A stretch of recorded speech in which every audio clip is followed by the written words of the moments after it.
인사드리죠. 반갑습니다. 똥망치의 히스토리. 한국사를 조금 재미있게 배워보는 시간. 그렇다고 너무 높게 여러분들 수준을 잡지 마시고 우리의 한국사의 기본적인 지식을 갖추는 바로 그런 시간이 되겠습니다. 인강하시는 분인가 뭐 인강에 몸을 담고는 있습니다만 이건 뭐 몸을 담고 있다고 보기에는 거의 게릴라 수준이죠. 게릴라. 변방 게릴라 수준으로 지금 하고 있습니다. 보세요. 혹시 저를 아시는 분인가요? 누렁이님? 벌써 이 탐색에 뭔가 이런 느껴지는데 몇 분이나 들어오셨나요? 네. 다음 팟에서도 카르마님이 계속 시청하고 계시는군요. 네. 한 1분 정도 인사를 하죠. 누렁이님은 누구십니까? 그냥 인강하는 분 같아서요. 인강하는 분은 이렇게 안 생겼죠. 인강하시는 선생님들께서는 뭔가 좀 화려하지 않습니까? 똥망치를 보세요. 똥망치를. 이건 뭐 거의 거린 수준이야. 거린. 사실 뭐 똥망치는 요즘에 산을 다니고 있습니다. 유준상 닮은. 요즘 유준상 닮았다는 얘기를 이렇게 많이 듣지. 그럼 똥망치가 바로 그냥 답변해 드리죠. 똥망치가 닮은 사람은 윤종신 플러스 심연섭이라고 합니다. 심연섭이 누군지 아세요? 왜 이러십니까, 감독님? 어허. 네, 한국사 좋아하시나요? 맹구! 맹구가 누구지? 맹구? 맹구 맞네! 맹구 맞네. 옛날에 맹구 맞네. 나이가 좀 있으신 걸 간파하겠습니다, 누렁이님. 누렁이님. 저랑 비슷한 맹구의 영구. 맹구죠, 맹구. 누렁이는 뭐 하시는 분이십니까? 학생이신가요? 혹시 제가 알고 있는 똥망치 친구 아니야? 너 이 녀석 지금 들어와가지고 지금 모르는 사람으로 지금 죄송합니다. 그냥 한번 의심해봤어요. 학생입니까? 네. 도움이 됐으면 좋겠고요. 무양우님은 누구십니까? 다음 팟의 카르마님 아프리카 TV의 무향후님 휴학생이요. 휴학생이시면은 그렇군요. 연배가 뭐 저랑 비슷하시네. 농담입니다. 똥맛이 이제 나이 먹었어요. 네, 다음 팟에서도 우리 카르마님 열심히 멘트를 날려주고 계십니다. 네, 일단 오늘은 이렇게 출발하도록 하죠. 똥망치 학생들이 지금 좀 이따 이제 속속들이 들어올 텐데 혹시나 들어오시면은 아는 척 해주시고요. 서로 간에 어떤 대화의 장이 되었으면 좋겠습니다. 물론 그 가운데 이제 배경으로 이제 똥망치의 강의가 이제 흥청망청 이제 진행이 되는 거죠. 자, 오늘 몇 번째죠, 감독님? PD, 오늘 몇 번째? 네 번째입니까? 네 번째 벌써 강의가 됐네요. 자, 제목을 보게 되면 광개토 대왕 부자의 야망 그리고 백제의 복수라고 되어 있죠. 중딩 그리고 고등교 가서 보게 되면은 이제 삼국의 형성을 지나서 삼국의 발전, 바로 그런 제목으로 이제 우리가 교과서에서 배우는 부분이 되겠는데, 희망 들어오셨나요? 반갑습니다. 이제 똥망치의 애청자분들이 들어오셨네. 반가. 네, 고맙습니다. 그렇죠. 자, 그러니까 오늘은 삼국의 발전이야. 삼국이니까 삼국이라면 고구려 백제 신라가 어떻게든 이제 강한 나라가 돼가지고 하늘 아래 오직 하나 이제 삼국 통일하기 위해서 서로 이제 힘 겨루기를 하는 바로 그런 시점이 되겠죠. 그렇다면 그 힘 겨루기에 나름대로 어떤 그런 목적이 있을 거 아니야. 어떻게 하면은 힘을 키워가지고 삼국에서 삼안에서 이제 일통을 먹을 수가 있을까? 그 고민이 되겠죠. 바로 여기에 대해서 우리는 하나를 생각해야 됩니다. 바로 그 리버인데 리버. 우리나라에서 유명한 리버. 한강입니다. 한강. 바로 이 한강을 차지하게 되면은 이 한강이 가지고 있는 장점을 취하게 되면서 삼국 쟁탈에서 나름대로의 우위를 확보할 수 있게 되는 바로 그런 과정의 얘기가 이제부터 진행이 될 겁니다. 누가 또 들어오셨나요? 희망님 반갑습니다. 자, 그럼 첫 번째 제목에서 볼 수 있듯이 광개토 대왕 부자의 야망이라고 되어 있단 말이죠. 광개토 대왕 부자라고 하면 일단 광개토 대왕이 아버지, 그 자식이 누굽니까? 장수왕이라는 사람이 있어요. 장수왕이라는 분이 계셨고 그 두 분이 이제 이 고구려의 전성기, 즉 한강을 차지하고 나서 이 고구려의 전성기를 확대시키기 위한 많은 여러 가지 노력을 하셨고, 그리고 이제 백제의 복수라고 나와 있죠. 그러니까 중앙 집권은 고구려가 먼저 시작했지만 실질적으로 삼국 중에 가장 전성기, 가장 잘 나갔던 나라, 처음에 가장 잘 나갔던 나라는 바로 백제가 되겠죠. 왜냐하면 운 좋게도 백제는 이 한반도에서 가장 물산이 풍부한 바로 이 한강을 바로 이 주요 거점으로 시작했기 때문에 삼국 중에서, 그러니까 중앙 집권은 두 번째로 완성했지만은 삼국 중에서 가장 먼저 전성기를 누릴 수 있었습니다. 신호진님 들어오셨습니까? 네. 무양우님 계속 지금 알겠습니다. 여러분들 지금 무양우님께서 오늘 새로 들어오셨는데 무양우님께서 말씀하시길 광개토 대왕은 맞지 않다.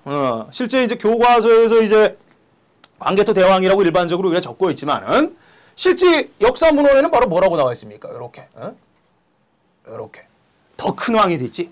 태왕이라고 나와 있습니다. 네. 우리 무향우님께서 교과서가 아닌 이상 제대로 적어야 되는 거 아니냐? 이렇게 똥망치에게 말씀해 주셨습니다. 무향우님 어떻습니까? 하늘번님 오셨네요. 무양우님 어디 가셨나? 네. 어쨌든 감사의 인사를 드립니다. 똥망치 생각도 마찬가지죠.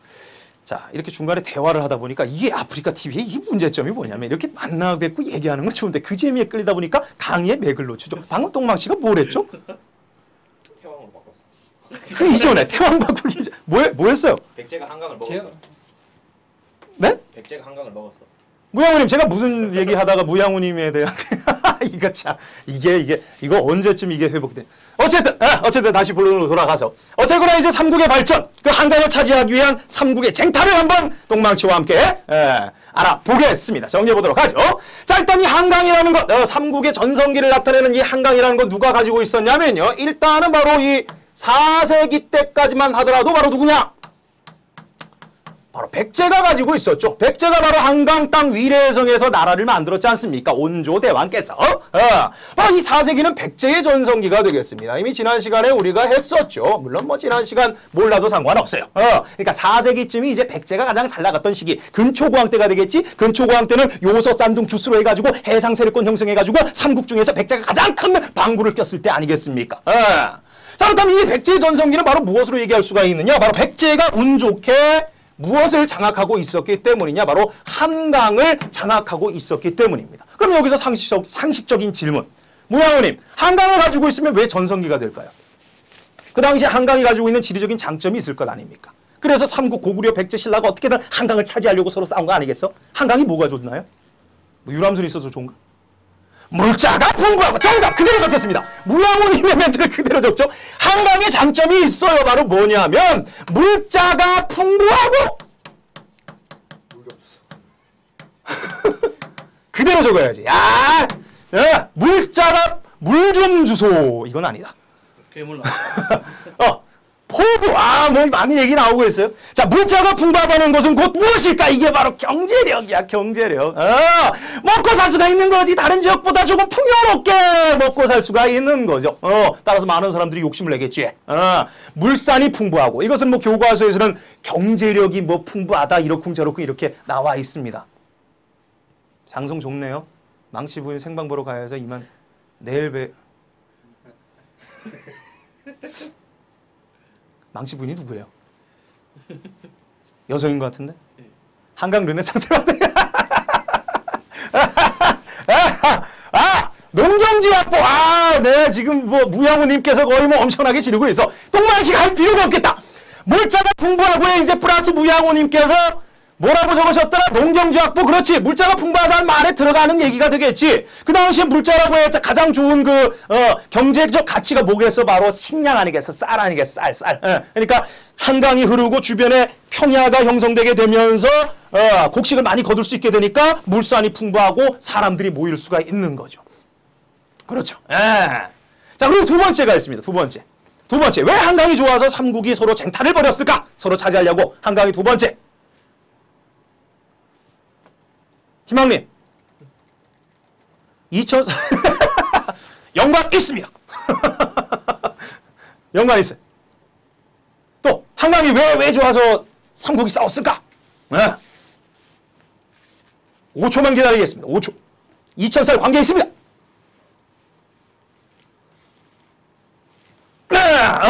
한강의 이동 경로. 미스터 플라워님 오셨습니다. 네, 미스터 플라워님, 똥망치의 정신적 지주 미스터 플라워님 어제도 조언을 많이 받았어요. 해외 진출 교두보 물 학번 뭐 나왔어, 병 나왔어, 나왔어. 물차 풍부에 이제 변호사 모든 게 들어가는 것이고, 두 번째 좋은 점은 바로 뭐냐면 그 당시에 잘 나갔던 바로 옆쪽의 나라 니하오 힌트 준다. 니하오 똥망치 순시엔 따똥사 기름진 땅, 광개수로, 중징, 무역. 그렇죠. 바로 그 당시에 중국, 우리보다 잘 나갔던, 솔직히 많았고 얘기해서 우리보다 잘 나갔지 뭐. 바로 중국의 문물을 도입하는데 가장 빠른 교통 라인이 깔리게 되는 거죠.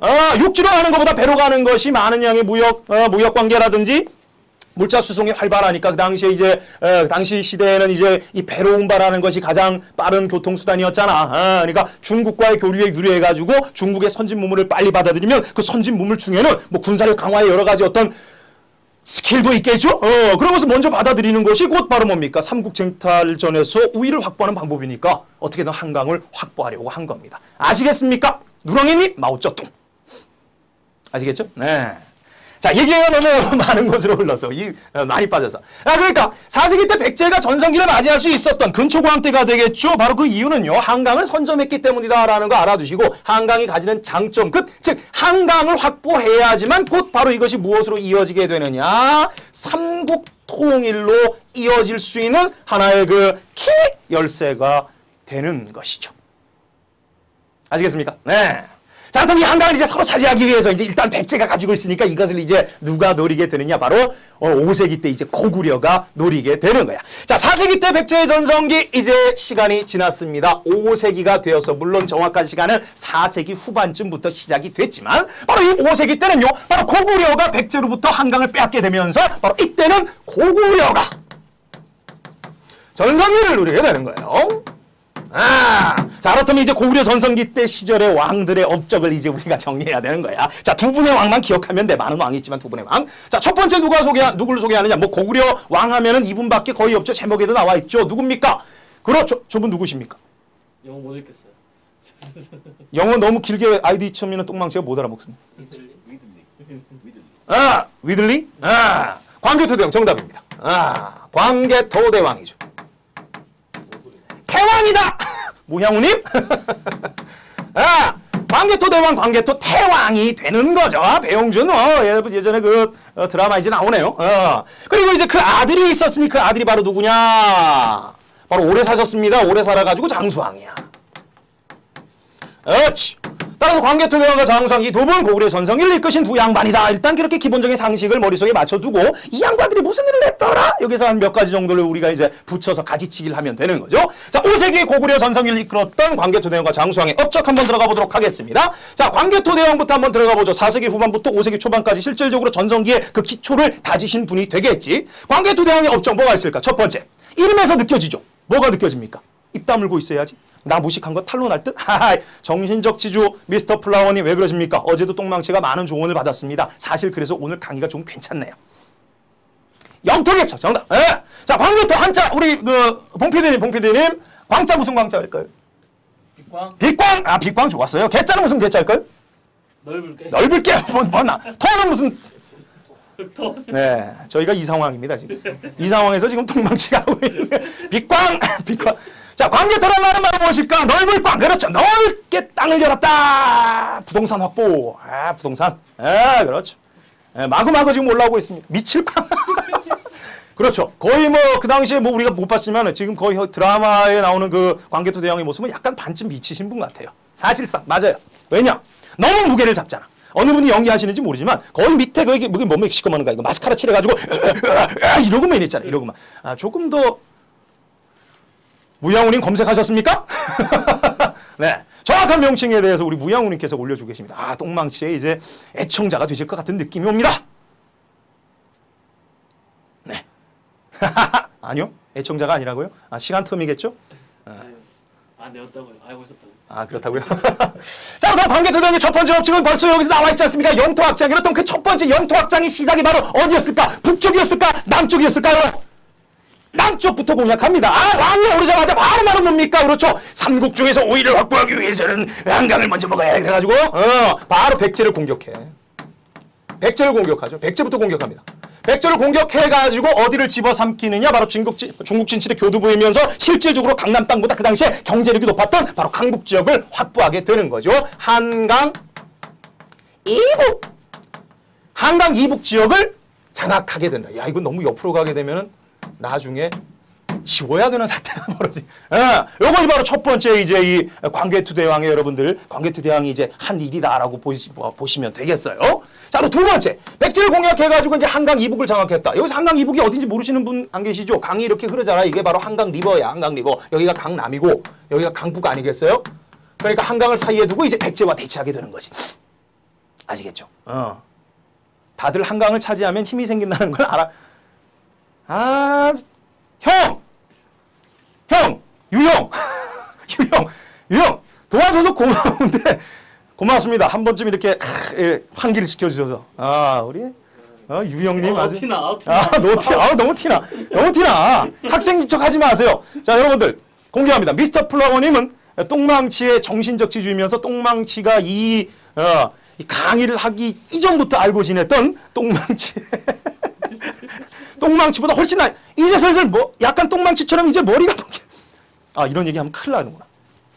똥망치에 나 새로 공부하고 있어요. 아니 공부하실 만큼 하신 분이 왜 이러십니까? 네, 나도 학생 웃기시네. 지금 사회적으로 어느 정도 위치에 있는지 똥망치가 알고 있는데 확 공개해버려요? 확 그냥 까요? 확 까요? 정말 목소리가 들려오는 것 같아. 어쨌든 고맙습니다. 네. 자, 백제 공격 한강 이북 잘하다. 자, 밑에 있는 땅을 정리해서 한강 차지해서 이제 그 힘을 바탕으로 어디로 가면 돼? 탕 치면서 올라가야지. 북쪽 진격합니다. 그래서 광개토대왕의 업적은요, 몽땅거려서 만주를 장악했다, 만주를 정복했다 이렇게 보시면 돼. 이 만주 정복에 이제 상위 클래스로 올라가게 되면 구체적으로 누굴 정복했느냐 얘기가 많이 나오죠. 후연이라든지 거란을 정복하고, 그리고 또 어디야 동부여도 정복하고, 또 숙신도 정벌하고 이런 얘기 많이 얘기하는데 그냥 싸잡아가지고 만주 끝 넓은 땅을 장악했다. 만주 벌판 달려라. 네. 다음 팟에서 새로운 분이 오셨습니다. 블루피님 반갑습니다. 네, 한국사 좋아하신다고요? 아프리카 TV 분들하고는 이게 안 되죠. 그렇죠. 이게 안 되는군요. 예. 지금 이 시간 똥망치가 지금 뭔가 하고 있습니다. 이게 이제 사는 힘이지. 뭔가 지금 하고 있잖아. 희열을 느끼면서 뭔가 하고 이게 살아가는 묘미예요. 뭐가 떨어지는 건 아니지만. 이분 유승수는 누구예요? 유승수? 배우 닮으시. 고맙습니다. 똥망치가 아는 배우 있는데. 똥망치가 아는 배우 말씀드려요? 똥망치한테 친하게 지냈던 배우 박휘순님. 박휘순. 강기남. 박휘순. 얼마 전에 저기 누구야? 해품달에 나오셨던 그 놀라운 연기력을 보셨던 장영남 누님. 박휘순 아니고 박희순. 박휘순은 개그맨이잖아. 박희순. 개그맨? 아니라니까요. 고맙습니다. 자, 어쨌든 날 닮았다는 얘기 아니고, 자, 만주 땅 정복했다라는 거 여러분들 기본 상식이야. 기본적인 베이식 알아야지. 나중에 똥망치보다 더 훌륭한 선생님 만났을 때, 그때 똥망치가 그때 그랬지? 그럼 구체적으로 그 선생님만 묻는 거죠. 만주 땅에 어디를 정복했나요? 그러면 그 훌륭하신 선생님께서 여러분들에게 한국사의 제대로 된 지식을 전달해 줄 거야. 그 밑바탕까지만 이제 똥망치가 함께 하는 거죠. 오케이? 자, 만주 정복했다. 자, 대단한 업적을 달성하셨습니다. 그만큼 뭡니까? 그 당시 이제 동북아시아의 거의 최강국에 거의 알렉산드로스 대왕 저리 가라 정도의 이제 부동산을 확보하셨으니까 대단한 업적을 가지셨죠. 그렇게 넓은 땅을 가지고 있었으니까 이제 말년에는 뭡니까? 이 큰 영토 안에서 이제 내가 영원히 복락을 누리면서 살고 싶다 이런 생각을 가질 수도 있겠죠. 그래서 이 광개토 대왕의 생전의 이름이 바로 뭐냐면 독자 연호. 연호를 만들지 연호. 연호가 바로 뭡니까? 그 해 이름, 내가 왕이 된 해 이름을 말하는 거지. 그 연호가 바로 뭐냐면 영락이라는 이제 연호를 사용하게 됩니다. 글자가 좀 이상하나요? 읽어드릴게요. 영락, 영원히 복락을 누리고 싶어요. 하지만 39에 요절하시게 됩니다. 인간 세상, 인간 수명 모르죠? 인간 수명이 몰라. 자, 독자 연호 영락인데 여기서 우리가 알아야 될 것은 생뚱맞게도 독자적인 연호 영락을 사용했다. 여러분들 연호가 뭡니까? 무야호님 연호가 뭐예요? 39살에 돌아가신 거 맞아요. 미스터 플라워님. 많이 안 돼서 돌아가셨어요. 영락이 뭡니까? 영락. 영락제 임금 그 사람 중국 사람이야. 저기 중국 짜장면이야 짜장면. 빨리 돌아가셨죠. 영락이 저기 연호가 뭡니까? 연호 여러분들 달력 아닌데요. 연호 한자로 그냥 부르면 돼. 호 뭐 부르는 거겠지. 연호 무슨 말일까? 연호. 똥망치가 뭐 얘기하다가 무심코 튀어나온 것 같은데. 그 해의 이름이죠. 그 해의 이름이야. 그러니까 그 해의 이름이 곧 자기란 말이죠. 그러니까 이 모든 세상에 지금 이 해는 이제 나의 세상이다 이런 얘기죠. 이것은 바로 뭡니까? 중국의 황제나 할 수 있는 소리야. 근데 이것을 광개토 대왕께서 그냥 생전에 해버리셨다니까. 그러니까 광개토 대왕은 스스로가 황제, 세계 중심이라고 생각하신 거죠. 내 친구 이름인데 좋은 이름 가지셨네요. 자, 그러니까 이 연락이라는 이름은 중국의 황제라 쓸 수 있는 건데 이것을 광개토 대왕께서 쓰셨다라는 것은 곧 바로 뭡니까? 우리가 여기에서 고구려 사람들의 그리고 광개토 대왕 스스로의 무슨 의식을 엿볼 수 있나요? 바로 자주 의식을 엿볼 수가 있는 거야. 그러니까 독자적인 연호 뭐 이따위 얘기가 나오면 이것은 무조건 자주 의식과 연관이 된다. 이렇게 여러분들 보시면 되겠어. 이따가 뭐 신라왕도 등장할 겁니다. 그렇죠. 무양우님 제대로 지금 도와주시고 계십니다. 자, 이렇게 해서 이제 광개토 대왕의 업적이 거의 마무리가 되가는 상황에서 이제 이런 업적이 있는데도 불구하고 너무 일찍 돌아가신 거죠. 너무 일찍 안타깝게 돌아가신 거죠. 그래서 그의 아들 장수왕이 이제 왕위를 이어받게 되는데 이 장수왕은요, 아버지가 너무 대단한 거야. 아버지가 대단하니까 그 자식도 대단하게 보이는 거지. 그래서 자기 아버지가 생전에 어떤 업적을 이루었는지를 전부 다 이제 자료를 모아가지고 그것을 비석으로 남기게 됩니다. 그 비석이 바로 무엇일까요? 저기 만주 땅 지안에 있지, 지안. 광개토 대왕의 업적을 담은 비석, 삼국사기보다 더욱더 광개토 대왕 그 당시에 고구려 상황을 알 수 있는 중요한 역사적 사료가 되겠죠. 근데 하필 그게 지금의 왜 중국 땅에 있냐 말이야. 중국 땅에! 전쟁 기념관 가면은 복사본이 있습니다. 나가셨네요. 명탐정님. 범인이나 찾으세요. 광개토! 대왕릉비, 태왕릉비, 광개토 대왕릉 비가 되겠어요. 이 광개토 대왕릉비는 광개토 대왕이 직접 세운 게 아니고 그 아들 장수왕이 세워준 것이다 라고 보시면 되겠습니다. 아파트 3층 높이가 되겠고요. 거의 7m급 되죠? 사면이 빽빽하게 글자가 둘러싸져 있어. 그 당시 그렇게 한문을 유려하게 아주 문장력을 구사할 수 있는 거라는 거는 대단한 문화를 가졌다는 겁니다.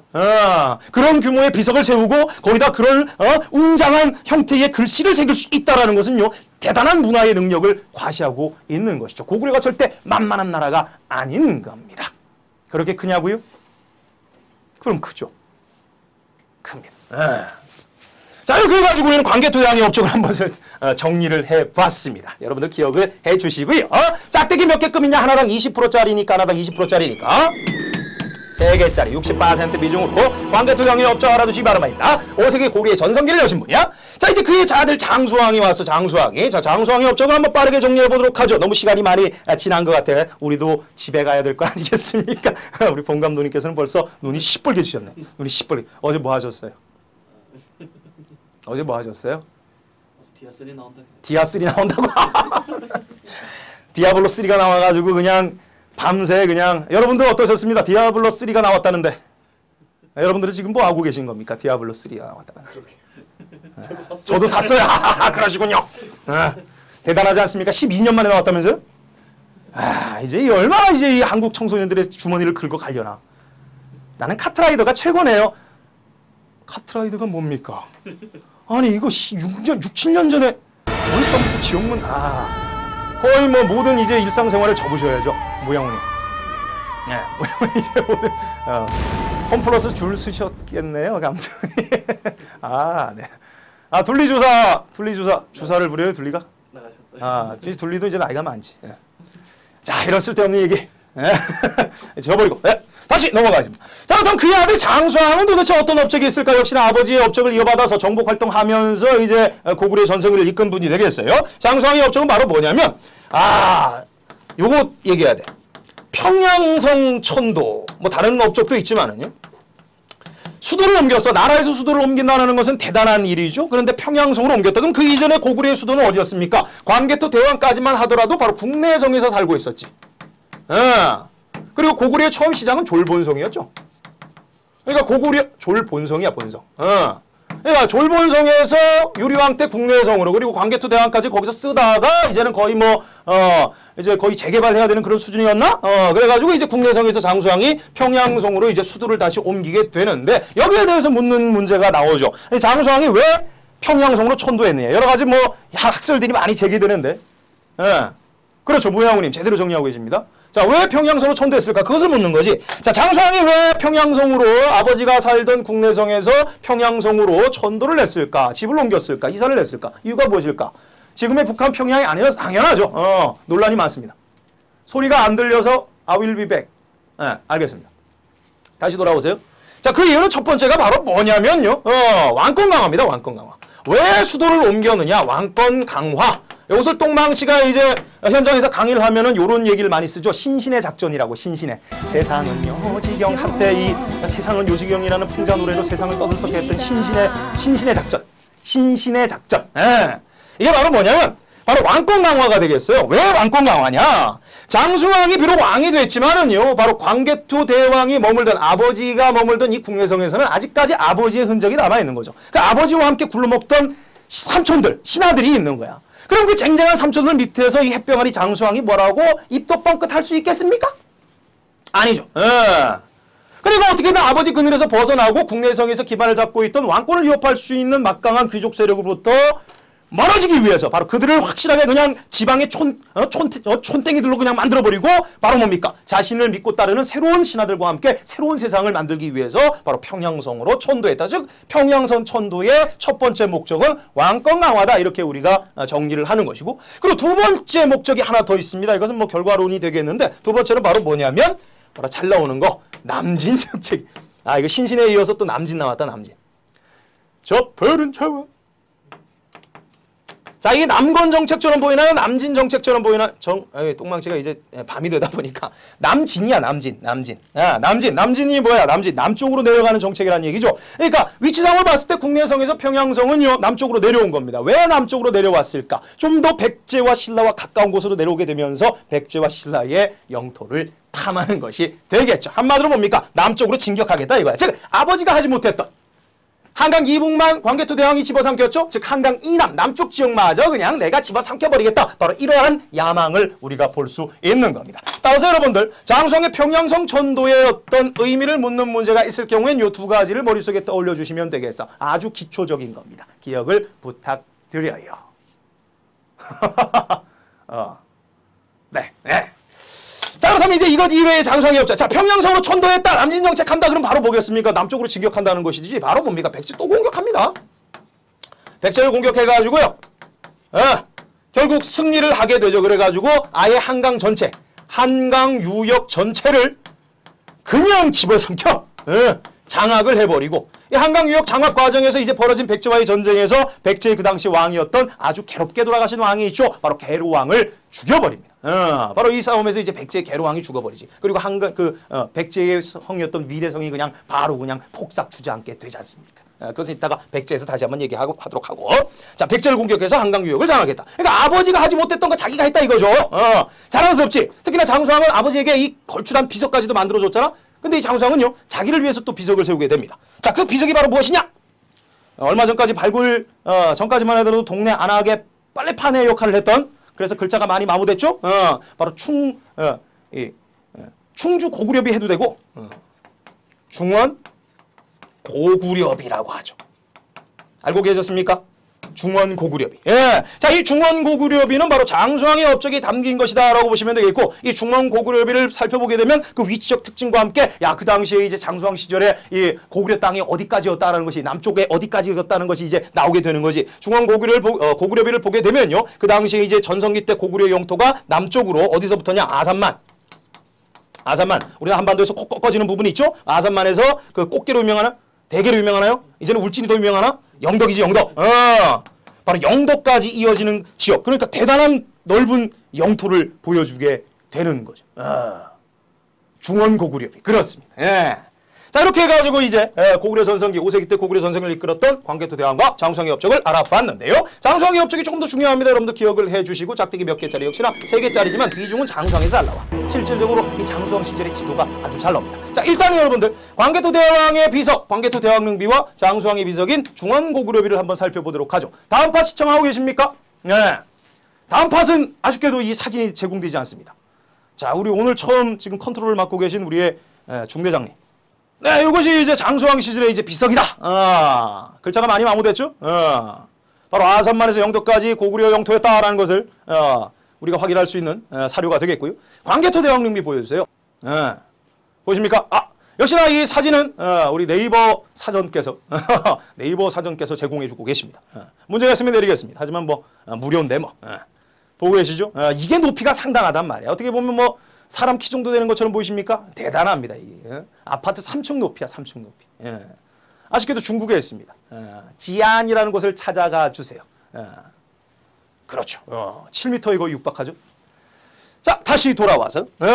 자, 이렇게 해가지고 이제 광개토 대왕과 장수왕 시절에 업적을 정리했고요. 여기서 이제 하나 더 봐야 될 게 바로 뭐냐. 그렇다면 이것이 과연 우리가 중학교, 고등학교 교과서에서 어떻게 시험 문제 나오느냐. 뭐 한국사 능력 검정 시험에도 그렇게 나올 수가 있는데 잘 나오지는 않지만 그래도 우리가 알아두는 것이 조금 안심이 됩니다. 바로 5세기 고구려 때 전성기의 지도가 되겠네요. 지도. 이 지도 하나 그냥 딸랑 보여주고 이 시기에 있었던 왕들의 업적을 연결하시오. 그리고 그 왕들, 고구려 왕들이기도 하지만 이 시기에 있었던 백제의 상황을 연결하시오. 뭐 이런 문제가 나올 수가 있는 거죠. 지도 한번 보겠습니다. 5세기 고구려 전성기 지도 보여주세요. 네, 여러분들 보고 계십니까? 아프리카 TV 보고 계시죠? 이 국내성을 기반으로 해가지고 일단 광개토 대왕께서 북쪽으로 땅을 엄청나게 넓히신 거지. 그러다가 이제 장수왕께서 평양성으로 내려오셔가지고 바로 뭡니까? 남진 정책으로 결국 바로 뭡니까? 백제의 수도인 한성을 장악해버리고 아래쪽으로 쭉 내려와가지고 바로 이 아산만, 방조제에 있는 곳이지 아산만에서 바로 포항 위쪽의 영도까지 아주 광활한 영토를 장악하고 있지 않습니까? 이것이 바로 5세기 때 고구려 전성기를 나타내는 지도예요. 보셨습니까? 눈에 익혀두시면 고맙겠습니다. 그러니까 이 지도가 보인다면 머릿속에 누가 떠올라야 돼? 장수왕. 광개토 대왕과 장수왕이 떠오르네. 특히나 장수왕의 업적. 왜 한강을 이미 넓혔기 때문에 장수왕의 업적과 연결되는 문제가 나올 수가 있으니까. 상식사회님께서는 나가셨습니까? 예. 왜 나가셨어요? 다시 오십시오. 그렇게 여러분들께서 확인해 주시면 되겠습니다. 자, 이렇게 해서 5세기 전성기, 바로 고구려의 전성기를 알아봤어요. 그렇다면 이제 여기에 대해서 이제 바로 6세기로 넘어갔냐? 그건 아니지. 왜냐? 고구려한테 빼앗겼으니까 백제가 가만히 있겠습니까? 바로 두 번째 얘기 나와 있죠. 그렇죠. 백제가 복수를 하게 됩니다. 고구려에 대해서. 왜 우리의 물자가 풍부하고 중국 문물 도입에 유리한 한강을 빼앗아 백제 사투리? 빼앗아간 거요? 뭐예요 이거? 그러면서 이제 백제가 복수를 하게 되는 거지. 백제 복수. 이것이 이제 교과서에서는 뭐라고 나와 있습니까? 백제의 중흥이라고 나와 있죠? 다시 한번 살아나기 위한, 다시 한번 전성기를 누리기 위한 중흥의 노력이라고 나와 있을 겁니다. 자, 그렇다면은 한강을 고구려한테 빼앗긴 백제가 과연 어떤 노력을 했을까? 역시나 많은 왕들의 노력이 있었겠죠. 자, 첫 번째 왕부터 소개합니다. 그렇게 중요하지는 않지만 그래도 알아둡시다. 비유왕이 있어. 아주 잘생긴 왕이야. 잘생긴 왕인데 이 비유왕께서는요, 바로 장수왕, 5세기 때 장수왕이 이제 남진 정책에 대한 끼임새를 느끼시고 언젠가는 백제를 치고 들어오겠구나. 그럼 그걸 막아낼 방법이 우리에게 있느냐? 없다. 그럼 어떻게 막아야 되느냐? 결국 바로 뭡니까? 아래쪽에 비슷한 처지가 될 수 있는 신라와 동맹을 맺는 것이다. 바로 그런 아이디어를 떠올리게 되는 거죠. 그래서 백제의 비유왕은요, 신라의 왕을 만납니다. 이게 신라야, 신라. 신라의 누굴 만나냐면 눌지왕을 만나요. 신라의 눌지왕을 만나가지고 동맹을 체결하니 그 동맹이 그 유명한 바로 뭡니까? 신라의 나자와 백제의 제자가 합쳐진 무슨 동맹입니까? 바로 나제 동맹이 체결되게 되는 거죠. 자, 나제 동맹이 체결되었다. 이것은 장수왕의 남진 정책에 대항하기 위한 백제와 신라의 이제 동맹의 드라이브가 되는 것이죠. 아시겠죠? 나제 동맹을 체결하게 되는 거야. 자, 준비하는 거야. 대비하는 거야. 그럼 이 대비가 성공했느냐? 무슨? 안 돼요. 바로 그 아들 계로왕 시절에 얻어맞잖아. 이 계로왕은 뭐 역사적으로 백제의 의자왕과 함께 거의 폭군으로 이제 뭐 도미 부부 이야기 이런 얘기 나와죠. 어쨌거나 이 계로왕 때 이제 일이 터지게 되는데 바로 계로왕 때 고구려의 장수왕이 공격을 하게 됩니다. 고구려의 공격을 받게 됩니다. 침입을 받게 되고 바로 이 침입에서 계로왕은요, 뭐 우리가 일반적으로 알고 있듯이 찌질하게 그냥 도망가다 죽은 것이 아니고, 내가 참 물론 여기에서 아주 중요한 얘기가 있어. 이 장수왕이 백제 침략을 준비하기 전에 이 계로왕의 눈을 흐트리기 위해 가지고 간첩을 파견합니다. 그 간첩이 바로 누구냐? 스님이에요. 스님. 바로 도림이라는 스님을 파견하는데 이 양반이 이제 고구려의 간첩이 되는 거죠. 그래가지고 이 도림이 계로왕한테 와가지고 소승이 바둑을 좀 둡니다. 이 계로왕도 바둑을 굉장히 좋아하거든. 바둑을 둡니다. 기원을 열어가지고 왕과 함께 바둑을 논하고 싶은 뭐 이래가지고 이제 계로왕의 환심을 사가지고 그냥 허무한 날 계로왕은 그때부터 이제 도림하고 바둑만 두는 거야. 바둑 페인이야. 우리 영남 누님 이제 디아블로 3 갖고 이제 앞으로 진행되는 그 상황이야. 그 상황은 그냥 빠져가지고 못 나오는 거야.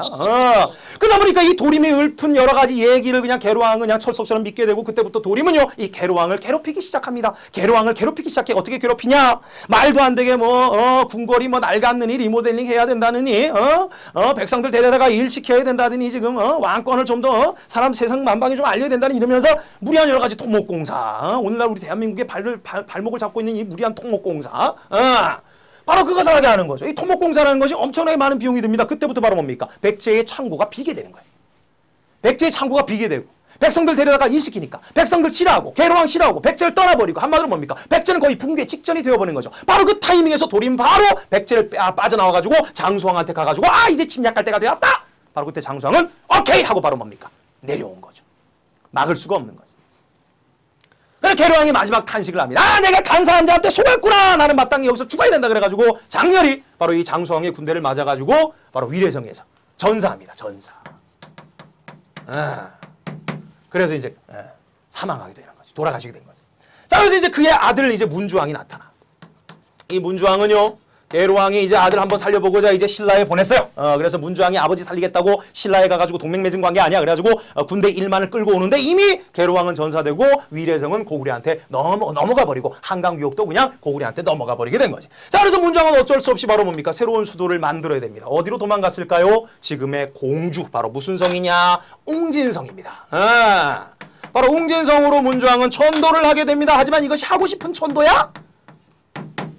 똑바로 얘기해보세요. 쫓겨난 거지, 쫓겨난 거. 쫓겨난 거야, 쫓겨난 거. 아주 좁디좁은 공주의 웅진성으로 천도를 하게 됩니다. 왕이 그렇게 쫓겨나는 것을 바라보는 밑에 있는 신하들, 왕을 불쌍히 여겨야 되는데 또 백제의 그 당시 신하들이 그렇지 못했어. 바로 귀족들은요, 이 말도 안 되는 이 게르왕의 죽음과 함께 또한 이 문주왕이 웅진성으로 도망가는 이 과정을 보게 되면서 이제 백제의 왕실은 끝났구나! 이제 내가 한번 어떻게 권력을 잡아볼까? 이러면서 바로 이 웅진성 시대, 웅진 시대는요, 바로 귀족들의 왕위 쟁탈이라고 할 수 없고 권력 쟁탈, 이걸 뭐라고 적을까요? 귀족 정치라고 합시다. 바로 귀족 정치의 이제 혼란스러운 상황으로 빠져들게 되고요. 이 귀족 정치의 틈바구니 속에서 왕권은 강해질 수 있느냐? 강해지지 못하는 거죠.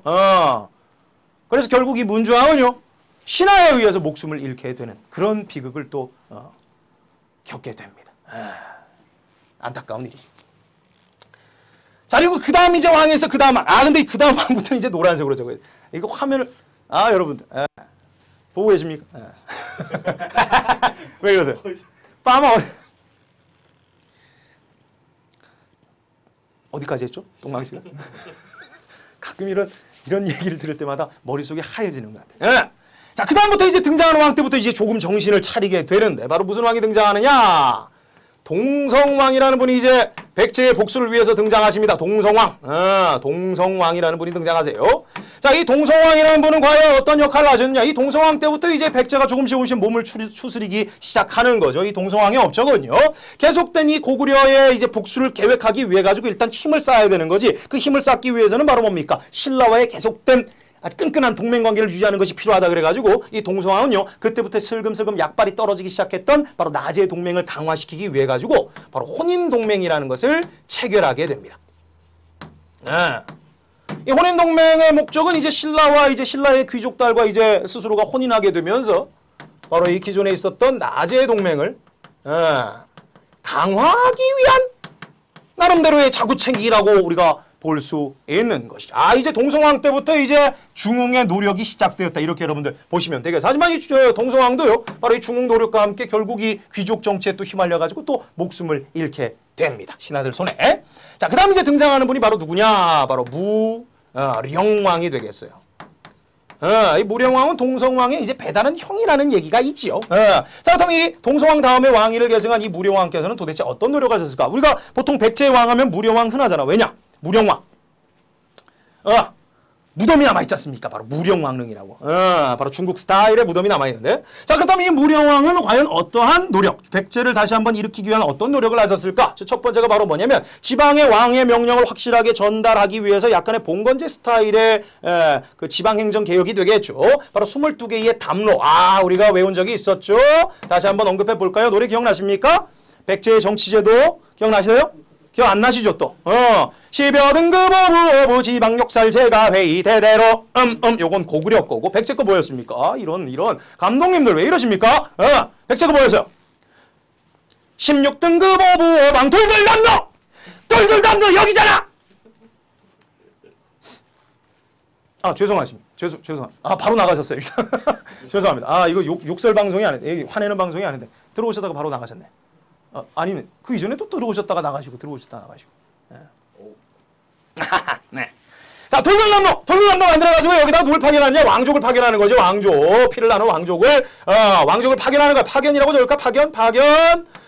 이것은 바로 무엇일까? 한마디로 이합 집산 찢어진 왕의 권력을 어떻게든 중심으로 모기 위한 나름대로의 자구책. 아시겠습니까? 돌돌남로 알아두도록 하시고요. 그리고 이거와 함께 또한 무령왕은요, 고구려를 견제하기 위해서 고구려에 적극적으로 대응해가지고 군대를 몰고 고구려의 몇 가지 성을 소규모 전투, 그러니까 큰 전쟁이 아니고 약간의 그 전투야, 전투. 약간의 전투를 이제 감행하시게 됩니다. 그래서 고구려에게 이제 강경한 정책. 고구려 공격인데, 그 공격의 이제 크기는 이제 그렇게 크지는 않습니다만 고구려를 공격하기도 하고, 이 공격의 이제 배짱이 바로 뭐냐면 뒤에서 받쳐주는 것이 있었으니 그 당시에 백제는요 바로 중국의 남조에 잘 나가던 나라가 있었어. 남조에 잘 나가는 나라 바로 양나라와 적극적으로 교류를 하게 됩니다. 중국 남조의 양나라의 이제 뒷다리를 한쪽 다리를 붙들고 있고 이제 나머지 손으로 이제 고구려한테 이제 잽을 날리는 거죠. 이제 양나라가 버티고 있으니까 이런. 그래서 이제 중국 양나라 무너지면서 이제 백제도 무너지게 되는 거지. 아시겠습니까? 자, 이것이 바로 이제 무령왕의 업적이야. 바로 이 업적 토대에서 이제 드디어 오늘의 주인공 등장하십니다. 오늘의 주인공. 자, 화살표 노랗게. 자, 이분은 우리가 주목해야 돼. 바로 누구냐? 앵그리 킹이야. 엄청나게 열받아가지고 이제 백제의 복수를 감행하신 분이 등장하세요. 바로 성왕입니다. 왜 웃으세요? 왜 웃어? 자, 드디어 오늘 주인공 성왕이 등장하셔서 이 성왕 때 이제 본격적으로 이제 백제의 복수가 이제 시작이 되는 것이죠. 자, 성왕의 업적 우리가 정리할 것이 굉장히 많습니다. 바로 노란색 들어가도록 하죠. 자, 성왕은 어떤 업적이 있느냐? 일단 나라를 일으켜 세기 위해 가지고 지금의 현재 웅진성, 백제의 수도 변천은 어떻게 됩니까? 첫 번째가 위례성이었죠. 풍납토성으로 우리가 지금 현재 추측하고 있는 위례성에서 이제 계로왕이 전사하면서 문주왕 때 웅진성으로 천도를 냈잖아. 웅진성으로. 바로 이 웅진성이 너무 좁아. 나라를 일으키기 위해는 물자도 부족하고 인구가 많이 거주하기도 부족해. 사람들이 많이 모으고 전쟁을 준비하기 위해서는 좀 더 넓은 평수의 아파트가 필요한 거야. 넓은 평수에. 그래가지고 웅진성에서 성왕이요 천도를 하게 됩니다. 어디로 천도를 하시게 되냐면은 바로 지금의 부여, 좀 넓은 곳이야. 부여. 바로 사비성입니다. 사비성. 이제 본격적인 백제만의 시대, 바로 사비시대가 이제 열리게 되는 것이지. 바로 사비성으로 천도를 하게 되는 거죠. 이거 굉장히 중요한 업적이야, 성왕에. 자, 사비성으로 천도를 하고요. 그리고 성왕 때는요, 백제라는 나라의 이름도 바꿔버려. 무엇으로 바꿨을까요? 남부여. 남쪽의 부여로 이름을 바꿉니다. 우리는 남쪽의 부여다. 남부여로 국호를 변경합니다. 이름을 바꾸는 거지. 왜 그랬을까요? 무양훈님 잘 지금 맞추고 계시는데. 무양훈님, 왜 남부여? 왜 하고 많은 것 중에 백제 괜찮잖아, 백제. 근데 왜 남부여로 바꿨을까요? 신호진님, 뭐 아무나 답해주세요. 왜 남부여일까? 검색 들어가고 계십니까, 여러분들? 검색, 부여의 정통성을 이었다는 의미에서. 그렇죠. 그렇죠. 근데 그게 뭐? 지금 현재 백제가 복수를 감행해야 되는데 왜? 이게 상식적으로 한번 그냥 쉽게. 무양호 이분 사학가인 왜 이렇게 잘 똥망치도 옆에 네이버 띄워놓고 합니다. 농담입니다. 고구려도 아니 그러니까 무양호님 지금 현재 성왕은 지금 앵그리한 상태에서 지금 복수하기 위해서 고구려에게 잃어버린 한강을 되찾기 위해 가지고 하고 있는데 고구려와의 동족의식을 지금 강화시키고 있는 겁니까? 그럼 동족을 공격하는데 무슨 정당성이 웃고 계시네요. 자, 무양호님께서 지금 일부러 잘하시는 것 같은데 다른 분의 대답을 받겠습니다. 왜 하필 남부여일까? 경쟁하는 거죠. 뭐 그렇다고도 볼 수 있겠지만 좀 더 우리가 쉽게 다른 사람에게 알려주기 위해서 버무릴 필요가 있지 않습니까? 왜 그럴까? 여기서 약간 유교윤리를 한번 우리가 끄집어내 봅시다. 유교윤리. 재밌으니까. 헛소리지만 그냥 듣고 흘리는 거. 유교윤리. 그렇죠. 실질적으로 무양호님께서 맞습니다. 근데 왜 부여? 선의의 경쟁. 지금 전쟁이 터져가지고 팔다리가 날아가는 마당에 무슨 선의의 경쟁입니까? 희망님. 역시 이름처럼 희망을 얘기하고 계시네요. 전쟁도 그랬으면 좋겠어. 똥망치는 지금 지구상에서 벌어진 전쟁이 비비총 전쟁이었으면 참 좋겠어. 승복하고 끝나는 거죠. 선의의 경쟁. 아무도 답하지. 지금 어디 다들 지금 똥망치의 친구들도 많이 들어온 것 같은데 이 녀석들이 지금 이름만 올려놓은 상태에서 본다고 똥망치에게 철석같이 약속은 했지만 다들 어디 가셨나? 네, 아무도 답해주고 있지 않으시. 그럼 똥망치도 그만할까요? 네. 자, 부여라는 거 의미를 잘 살펴요. 부여는 결국 백제와 고구려의 뿌리가 되는 거죠. 왕권 강화? 아무데나 갖다 붙이세요, 왕권 강화? 자, 부여로부터 부여의 주몽이 내려와가지고 고구려를 세운 거야. 이미 소수령 때부터 해가지고 불교와 유교윤리가 함께 이제 들어봤죠, 중앙집권 과정에서. 그리고 고구려에서 원조가 내려와가지고 백제를 세웠지 않습니까? 자, 우리가 유교윤리적 차원에서 살펴보자면 우스갯소리지만은요. 그러니까 고구려한테 부여는 아버지의 나라가 되는 것이고, 그리고 고구려한테 백제는 자식의 나라가 된다 이렇게 볼 수가 있겠죠. 그 설화를 따져 본다면, 그럼 부모는 자식을 알밤을 때릴 수 있지만 자식이 부모에게 똥침을 날릴 수 있나? 명분이 없잖아, 명분이.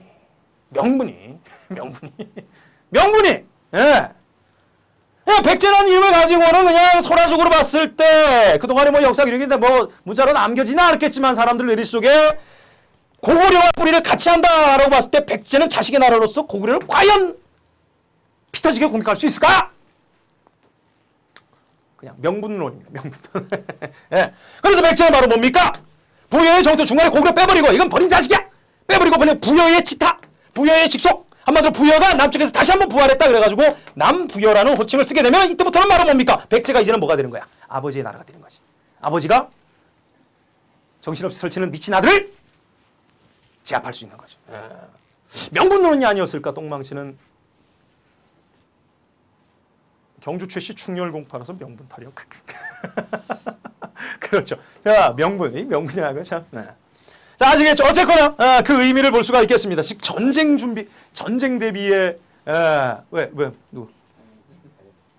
자, 성왕의 노력이 되겠고요. 남부여로 국호를 바꿨다라는 얘기야. 그 다음에 또 이제 성왕의 업적도 걸러낼 수 있는 게 바로 뭐가 있을까? 성왕 때 바로 이 성왕은 일본의 부처의 모습으로 남아있죠. 바로 불교를 발전시킵니다. 백제의 불교를 발전시켜가지고 이 발전된 불교를 누구에게도 전해주게 되냐면 바로 일본에도 계속적으로, 그 당시에 왜라고 불렀겠죠. 바로 왜에도 불교를 전래해주게 됩니다. 그 당시에 뭐 일본 역사와 백제의 역사는 거의 같은 뿌리에서 이제 진행된다 이렇게 보시면 되겠어요. 그래서 일본 역사에 성왕이 등장하십니다. 그만큼 왜와의 밀접한 관계. 왜 왜를 그렇게 밀접한 관계로 맺고 있었을까? 큰 싸움을 벌이기 위해서는 같이 주먹질 해줄 친구가 필요할 거 아니야. 그래서 나중에 성왕의 고구려 공격 때 일본의 도움을 받게 됩니다. 칠지도 이미 지난 시간 근초광 때 있었습니다. 자, 이게 이제 업적이 되겠고요. 그 다음에 또 업적 뭐였을까? 뭐 여기에 대해서 뭐 22개의 뭐 실무, 관청이니 뭐 이런 얘기 또 나오고, 그리고 이제 바로 한강 들어가야겠죠? 자, 나름대로 이제 사회를 경교하게 만든 다음에 성왕은요, 바로 복수 시작합니다. 바로 신라와 동맹을 계속적으로 이어가지고, 그 당시 신라 왕이 바로 누구였습니까? 이때는 이제 신라의 이제 전성기를 눈앞에 둔 진흥왕이 되겠죠? 여러분들 많이 들어보셨죠? 바로 신라 진흥왕과 이제 손을 맞잡고, 그리고 일본과 손을 맞잡고 바로 고구려에 복수를 하게 됩니다. 바로 고구려를 공격하게 되죠. 뭐 고구려 공격은 진행된 사실이고, 그 결과가 어떻게 되느냐? 그 결과 바로 뭡니까? 한강을, 빼앗겼던 한강을 회복하게 됩니다. 억울하게 돌아가셨던 게르왕의 그 슬픔을 이제 한강에서 모래바람을 모래 한 줌을 들으면서 이제 그 필드에서 그냥 모래를 뿌리면서 할아버지 제가 다시 되찾았어요 하는데 중간에 뭐가 좀 많이 피었다. 일시야. 아주 잠깐, 아주 짧은 시간 한강을 회복. 그렇죠, 모양우님 벌써 지금 앞으로 치고 나가셨습니다. 진흥왕의 뒤통수가 되겠죠. 고구려를 공략해가지고 공격해가지고 한강을 일시에 회복했지만은요, 믿었던 신라의 진흥왕이 배신을 때리게 됩니다. 신라의 배신, 바로 진흥왕의 배신이 되겠지. 그러니까 그 원래 약속이 뭐였냐면 한강을 고구려부터 빼앗가지고 한강 남쪽은 그대로 백제가 갖고 한강 북쪽을 신라가 먹어라, 이렇게 사전 약속이 되어 있 북쪽에 있던 신라가 그냥 바로 한강 이남을 잡아먹어요. 한강 전체를 그냥 신라가 그냥 챙겨 먹은 거죠. 바로 그렇게 돼버린 거죠. 신라가 배신을 해버려. 신라 배신하니까 성왕 더 열받죠. 그래서 이 성에 이제 제곱이 된 거야. 열이 엄청 받아서 그래가지고 이 신라 쳐들어갑니다. 이 신라. 그러니까 백제의 복수의 칼날이 고구려로 갔다가 바로 신라로 그냥 꺾어지게 되는 거죠. 그래가지고 신라 공격해가지고 신라성이었던 관산성이 있어요. 관산성. 이 관산성을 공격하는데 이 관산성 전투에서 뭐 전에 들은 얘기는 뭐 큰 위협이 있었다고 하는데 실제 백제가 이기고 있었어. 백제가 이기고 있었어. 백제가 막 사정없이 관산성을 치고 드는데 여기서 어정쩡하게 이 성왕의 아들이 거기에서 포위돼버린 거야. 신라군에. 그걸 구하겠다고 이제 성왕이 직접 참전하다가 관산성이 아니라 관산성 가는 길목에서 신라의 복병을 만나네. 복병을. 정신없이 그냥 가다가 아들야 이러고 가다가 그냥 복병을 만나가지고 그 복병의 칼에 성왕이 목이 잘리게 되죠. 뭐 그냥 역사적으로 관산성 전투에 참여하러 가다가 이제 죽임을 당했다. 그래서 딱 잘라서 그냥 관산성 전투에서 성왕이 전사를 하게 되면서 결국 백제의 복수, 백제의 죽음은 물거품이 되고 맙니다.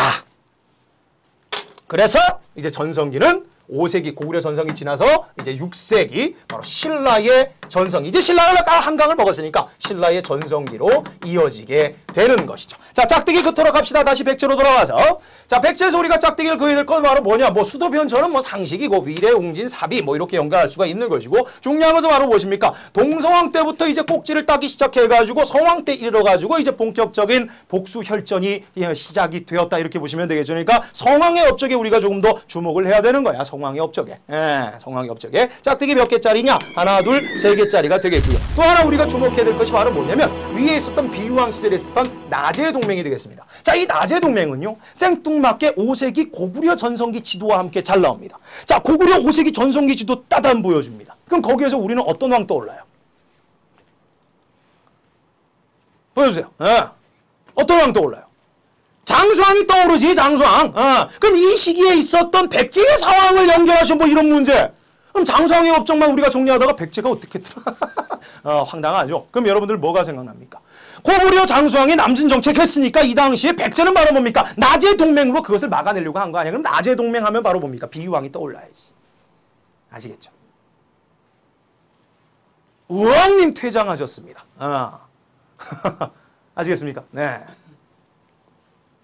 됐나요? 네. 자, 이렇게 해가지고 이제 백제의 복수가 좌절된 것을 우리가 배웠고, 이제 마지막으로 6세기 신라의 전성기로 넘어가도록 하죠. 자, 6세기 신라의 전성기는 이제 진흥왕의 시대다 이렇게 볼 수가 있는데, 그럼 진흥왕이 그냥 덮어놓고 바로 그냥 무슨 뭐 로또 복권 넣듯이 그냥 바로 전성기를 취했느냐? 그건 아닙니다. 이 삼국 중에서 가장 중앙 집권이 늦었고 가장 발전이 늦었던 것이 신라야. 그런데 이 신라가 어떻게 마지막 승자가 될 수 있었느냐? 계속적으로 중앙집권의 노력을 이어갔기 때문이겠죠. 아직까지 완성이 안 됐어. 따라서 전성기를 이루기 이전에, 진흥왕 시절 이전에 노력했던 왕들도 우리가 몇 분의 왕을 기억을 해야 되는 겁니다. 첫 번째 소개할 왕이 바로 누구냐면요. 바로 지증왕이 되겠네. 6세기 초의 지증왕. 자, 이 지증왕은요, 계속적으로 신라가 중앙집권하는 과정에서 아주 큰 업적을 남기시죠. 그 업적이 바로 뭐냐? 이름 바꾸기야. 이름 바꾸기. 역시나 이름 바꾸기. 자, 지증왕의 업적 들어갑니다. 첫 번째가 바로 뭐냐? 신라의 지형치 지배자 순서 기억나십니까? 똥망치가 힌트 드립니다. 거참이마 왕 같은 놈아, 이렇게 우리가 순서를 외웠지. 거차이마왕 같은 놈아, 거서간, 차차웅, 이사금, 여기까지는 나이막은 순서대로 해 하니까 이때부터는 중앙집권을 해볼 수 없고, 내무랑 때 마립간이라는 칭호 사용하면서 이제 중앙집권이 시작됐는데, 바로 이 마립간이라는 칭호를 중국식 칭호, 선진문물 우리도 이제 받았다, 이제 우리도 선진국으로 대여로 간다, 이제 우리도 이제 OECD 가입한다, 이래가지고 이제 왕칭호를 사용한 양반이 바로 지증왕이 되는 거죠. 바로 옆에서 적읍시다. 지증왕 때 바로 왕이라는 칭호, 중국식 칭호를 사용하기 시작했다라는 거 알아두시면 되겠고요. 두 번째는 바로 뭐냐? 신라라는 이름. 원래는 신라가 아니었지. 원래는 사로궁, 뭐 이런 이제 소리로 불려졌는데, 이 지증왕 때부터 이제 본격적으로 신라라는 국호를 사용하게 됩니다. 신라 무슨 뜻일까요? 뭐 드라마에도 예전에 많이 나왔던데. 신라. 덕업일신 망라 사방에서 따온 거야. 덕업일신 망나 사방. 그래서 신라라고 하는 거죠. 이게 무슨 의미일까요? 그러니까 날로 덕이 커져가지고 이제 사방에 그 신라의 덕이 퍼진다. 뭐 이런 얘기가 되는 거지. 사로국의 덕이 퍼진다. 이것은 무엇을 의미하는 것일까? 지금 중앙집권화 과정에서 사방에 왕의 힘이 퍼진다라는 것은 곧 중앙집권이 거의 완성 단계에 다다랐다. 이런 얘기가 되는 거지. 아시겠죠?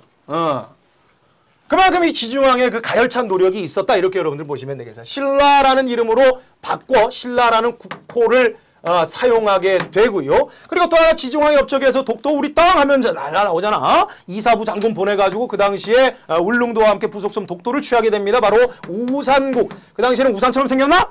우산국을 정벌하게 되고요. 여기에 이제 기타 등등을 붙여가지고 뭐 우경, 소를 이용한 농법, 그리고 그 이전에 있었던 비인간적인 뭐 순장이나 풍습을 폐지했다. 뭐 이런 얘기가 지중왕의 업적으로 나올 수가 있지만은 뭐 이것보다는 그냥 앞에는 요 두 가지만 기록해도 뭐 인정해 드립니다. 자, 지중왕의 노력이 있었고 그 다음에 이제 왕이 바로 누구냐? 지중왕의 아들이야. 지중왕의 아들. 6세기 전반을 이끄셨죠. 신라의 6세기 전반 이끄셨는데 여기서부터 이제 노란색 나와야겠죠. 바로 버풍왕입니다. 벌써 이름에서 절밥 냄새가 풍겨옵니다. 버풍왕.